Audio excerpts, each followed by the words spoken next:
दोस्तों, एसआईआर के मुद्दे पर सुनवाई करने वाले जज साहब का इस्तीफा आ गया। बंगाल से आने वाली खबरें चौंकाने वाली हैं। आप देख रहे हैं, कलकत्ता हाईकोर्ट के पूर्व न्यायाधीश टीएस शिवगमन का एसआईआर ट्रिब्यूनल से इस्तीफा दे दिया है। उन्होंने अपने इस्तीफे के पीछे व्यक्तिगत कारणों का हवाला दिया है। अब ऐसे कौन से नतीजे जो है वो निजी कारण हो सकते हैं जिसकी वजह से इस्तीफा दे दिया गया है? दोस्तों, क्या उन पर कोई दबाव है, कोई दबाव बनाया जा रहा है? क्या उनसे ऐसा कोई काम कराया जा रहा है जिससे वो करना नहीं चाहते हैं? दोस्तों, तमाम तरह के सवाल विपक्ष कर रहा है और उस समय जज साहब का इस्तीफा आया है जब बंगाल में इस तरह की तोड़फोड़, आगजनी और दंगे जैसे हालात पैदा हुए हैं। और ऐसे हालात तब हुए हैं जब बीजेपी चुनाव बहुमत के साथ आई है। दोस्तों, इस्तीफे के कारणों का सामान्य घटना नहीं हो सकती। दोस्तों, इसके पीछे कहीं ना कहीं कारण होंगे। तमाम तरह के लोग ऐसे सवाल पूछ रहे और विपक्ष तो पूरी तरह से सवाल या निशान लगाता है। दोस्तों, पूरी खबर बताने जा रही हूं कि कैसे एसआईआर से जज साहब जुड़े थे। नमस्कार, आप देख रहे हैं बामसेफ न्यूज और मैं हूं आपके साथ शैला। एसआईआर अपील ट्रिब्यूनल से एक बड़ा इस्तीफा, और इस इस्तीफे ने पूरी तरह से हलचल मचा दी है। एसआईआर के तहत मतदाताओं के नाम हटाए जाने पर बड़े विवादों के बीच अब पश्चिम बंगाल विधानसभा चुनाव खत्म होते ही अपीलीय ट्रिब्यूनल से कलकत्ता हाईकोर्ट के पूर्व मुख्य न्यायाधीश जस्टिस टीएस शिवगमन ने स्पेशल इन्वेस्टिगेटिव डिवीजन यानी कि एसआईआर से जुड़े अपीलेट ट्रिब्यूनल से इस्तीफा दे दिया है। उन्होंने इस्तीफे का कारण व्यक्तिगत बताया है। दोस्तों, इस व्यक्तिगत इस्तीफे के पीछे का कोई ना कोई तो कारण होगा। लोग सवाल पूछ रहे हैं। जस्टिस टीएस शिवगमन ने ही कांग्रेस उम्मीदवार मोताब शेख की अपील मंजूर की थी। उन्होंने फरक्का सीट से बीजेपी के सुधीर चौधरी को 8000 वोटों से हराकर जीत हासिल की थी। दोस्तों, समझ लीजिए कि उन्होंने किस तरह से कांग्रेस का पूरा जांचा था, परखा था, उसके बाद ये फैसले दिए थे। चुनाव से पहले चुनाव आयोग ने पूर्व पश्चिम बंगाल में वोटर लिस्ट की खास समीक्षा कराई थी जिसमें लाखों लोगों का नाम वोटर लिस्ट से हटा दिए गए थे। और इसी एसआईआर की प्रक्रिया से ममता बनर्जी पूरी तरह से बीजेपी पर हमलावर थी। लेकिन अब जब सुप्रीम कोर्ट के आदेश पर इन हटाए गए नामों पर अपील सुनने के लिए 19 रिटायर्ड जजों को अपीलेट ट्रिब्यूनल बनाया गया था, यानी 19 रिटायर्ड जज इन लोगों की अपील सुनेंगे और इनके मुद्दों पर काम करेंगे। लेकिन अभी एक का इस्तीफा हो गया। जस्टिस टीएस शिवगमन इन्हीं 19 जजों में से शामिल थे। जस्टिस शिवगमन ने सितंबर 2025 में कलकत्ता हाईकोर्ट के चीफ जस्टिस के पद से रिटायर होने के बाद यह जिम्मेदारी संभाली थी। दोस्तों, एसआईआर के मुद्दे पर बंगाल में गहमा-गरमी थी, बिहार में भी आपने देखी। द इंडियन एक्सप्रेस की रिपोर्ट के अनुसार अगर बात करें तो जस्टिस शिवगमन ने गुरुवार को कलकत्ता हाईकोर्ट के मौजूदा चीफ जस्टिस सुजान पाल को अपना इस्तीफा सौंप दिया। दोस्तों, चुनाव आयोग और बंगाल के मुख्य निर्वाचन अधिकारी को भी इसकी जानकारी दे दी गई है कि जज साहब ने इस्तीफा दे दिया। अब उनके संपर्क में जो लोग आ रहे हैं उन्हें यही कहा जा रहा है कि मैंने व्यक्तिगत कारणों से इस्तीफा दिया है। लेकिन जो विपक्ष है, तमाम सवाल इनके इस्तीफे के बाद तमाम तरह के सवाल उठने लगे हैं। लोग सवाल पूछने लगे हैं कि आखिर इतनी जल्दबाजी में क्यों इस्तीफा दिया गया जबकि बंगाल तो बीजेपी के हाथ में आ गया।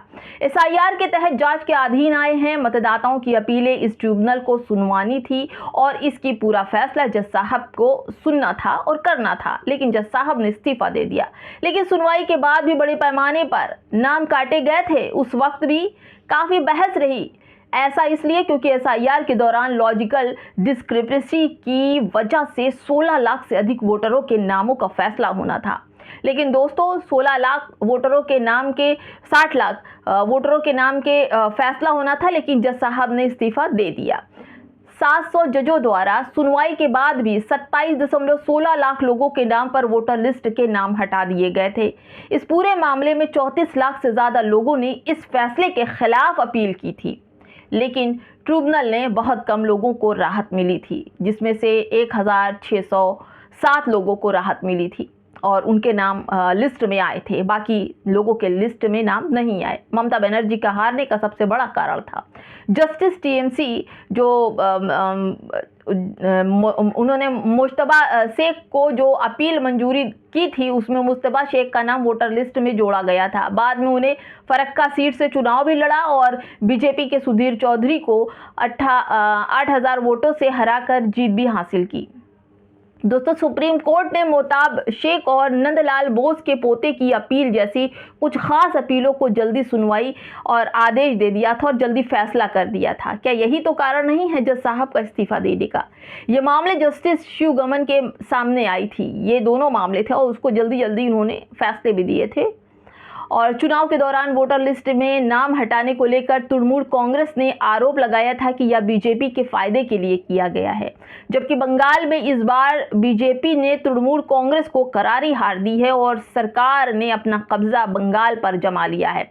कब्जे की साफ तस्वीरें आपको दिखाई पड़ रही, हाथों में लाठी डंडे लिए हुए पुरुष महिलाएं सब दिखाई पड़ रही हैं। जस्टिस शिव गमन का इस्तीफा चुनाव खत्म होते ही आया है, जिससे राजनीतिक गलियारों में चर्चा तेज हो गई है।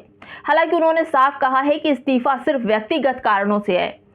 लेकिन दोस्तों, विपक्ष साफ कह रहा है कि ये कारण व्यक्तिगत हो ही नहीं सकता, कुछ तो जरूर होगा। लोग पूछ रहे हैं कि जज साहब पर कोई दबाव तो नहीं, कोई ऐसा काम नहीं जो जज साहब नहीं करना चाहते हो। चुनाव आयोग अब इस ट्रिब्यूनल की जगह एक नए जज की नियुक्ति कर सकता है। बंगाल में नए सरकार बनाने के साथ साथ वोटर लिस्ट और चुनावी प्रक्रिया को लेकर बहस जारी रहने की संभावना है। अब दोस्तों, आप सोचिए, बंगाल में बीजेपी की सरकार बन गई है और बीजेपी पूरी तरह से ये चाहती है कि बंगाल को जीत चुकी है। वो अपना साम दाम दंड भेद सारा लगा चुकी है और बंगाल को जीत चुकी है। ममता बनर्जी का इस्तीफा उन्होंने कहा कि हम नहीं देंगे, लेकिन राज्यपाल ने उनकी जो सीएम पद है उसको बर्खास्त कर दिया और जल्द ही नए सीएम की घोषणा भी बीजेपी कर देगी और नए सीएम कुर्सी पर बैठ भी जाएंगे। लेकिन दोस्तों, जो एसआईआर के नाम पर जिन लोगों की सुनवाई हो रही थी, जिसमें 60 लाख लोग थे, 27 लाख लोग थे, 34 लाख लोगों के नाम कटे हुए थे, जिन पर सुनवाई चले, उसमें 2 नामों को लेकर जज साहब ने फैसले दिए थे, जल्दी जल्दी फैसले दिए थे। अब जिन लोगों का नाम एसआईआर में फंसा हुआ है, जिनकी एसआईआर में उनकी लिस्ट नहीं आई है, उनका क्या होगा? अब जज साहब तो इस्तीफा देकर चले गए, अब नए जज साहब आएंगे, वो क्या फैसले देते हैं दोस्तों, ये तो आने वाला समय ही बताएगा। फिलहाल बंगाल में भाजपा का राज्य है और विजय पथ की उनकी तस्वीरें सोशल मीडिया पर खूब वायरल है और उनके चाहने वाले जिस तरह से हुड़दंग मचा रहे हैं, वो आप देखिए कि किस तरह से शांति से भाजपा ने बंगाल जीत लिया है और उस जीत का जश्न कैसे मनाते हैं, ये आप सभी के सामने है। फिलहाल दोस्तों, इस वीडियो में इतना ही। नमस्कार।